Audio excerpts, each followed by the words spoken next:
Aste santuko oporrak ate joka dazkagun hontan, kontsultan oporretan zelikadura eraman hizketagai nagusia izaten da.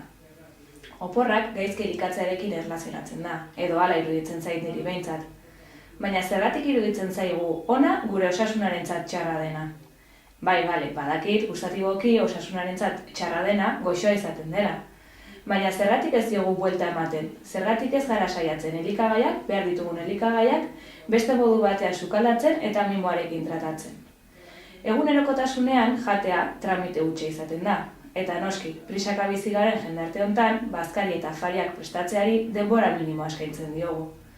Gaurkoan, gaian sakondu aurretik, nire gomendioa rutinatik ateratzea da.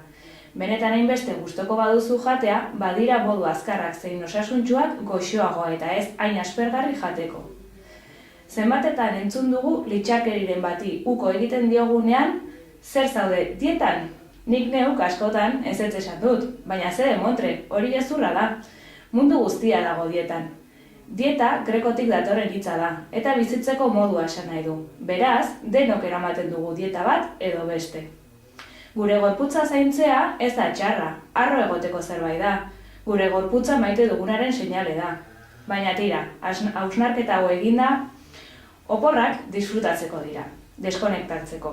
Hori da garrantzitsuena, eta beraz ez dugu obsesionatu behar. Zaindu bai, baina obsesionatu ez.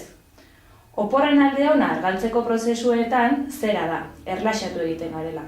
Eta horrek pisua jaisten lagun diezaiguke.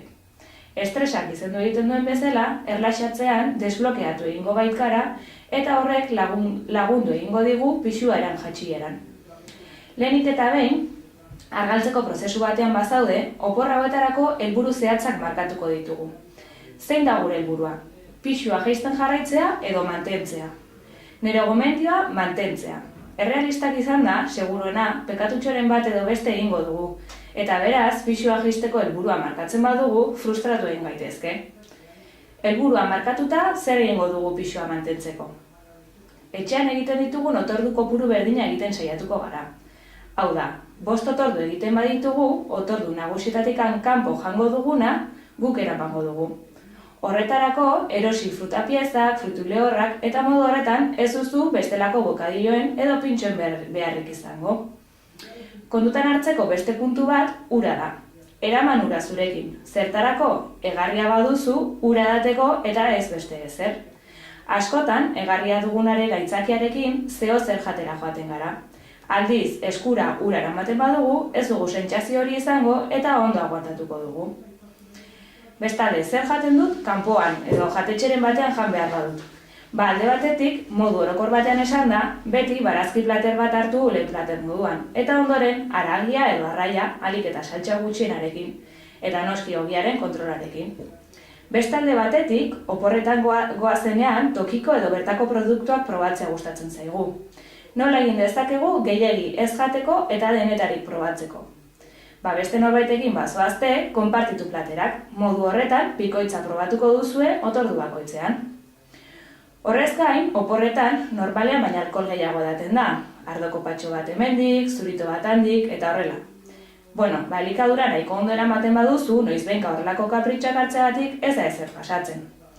Kontua da, kontziente izan behar garela egiten dugun guztiaz. Bai oporretan, baita etxean gaudenean ere. Kontzienteki egiten baditugu gauzak, hobeto kontrolatuko dugu. Eta adibidez, esan dugun bezala, ondo jaten ari bagara, ardotxo kopa bat hartu dezakegu. Aldiz, otorduetan elikagai prozesatuak edo halakoak jaten baditugu, edan ura. Ez dugu konpentsatuko, baina tira, gutxienez ez gara denetan pasatuko.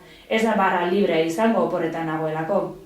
Nire gomendioa bi aukeretan hala ere, ondo elikatzea eta ardoko patxo bat hartzea da. Elikadura kontzientearekin jarraituz, eta hau ere oporretan zein etxean egiteko dena, poliki jan. Askotan, oporretan, jaten gauden bitartean hitz egiten gaude eta ez gara konturatzen ez da zer jaten dugun ere. Hitz egiteaz gain, saiatuko gara lehenik eta behin konturatzea zer dugun gure platerean. Ondoren, poliki jango dugu. Honetarako lagungarri izan daiteke, bokadu bakoitzaren ondoren erabiltzen ari garen sardeska mahai gainean uztea. Eta momentu hortan, soilik mastikatzea izatea gure zeregina. Horrez gain, ez dugu beteta bukatu behar. Poliki janez gero, asetasun sentsazioa noiz daukagun konturatuko gara. eta ez dugu lehertzeraino bukatuko. Hori gertatzen da azkar jeten dugunean. Batean, ezin dut gehiago. Ariketa fisikoa praktikatzea ere garrantzitsua izango da pisuaren mantentzea lortzeko. Ibiltzea aukera on bat izan daiteke. Zoazen tokira zoazela, ibiltzeko arazorik ez duzu izango, eta beraz, egunero ordu erdi, ordutxo bat ibiliko zarela planifikatuz gero, egingo duzu.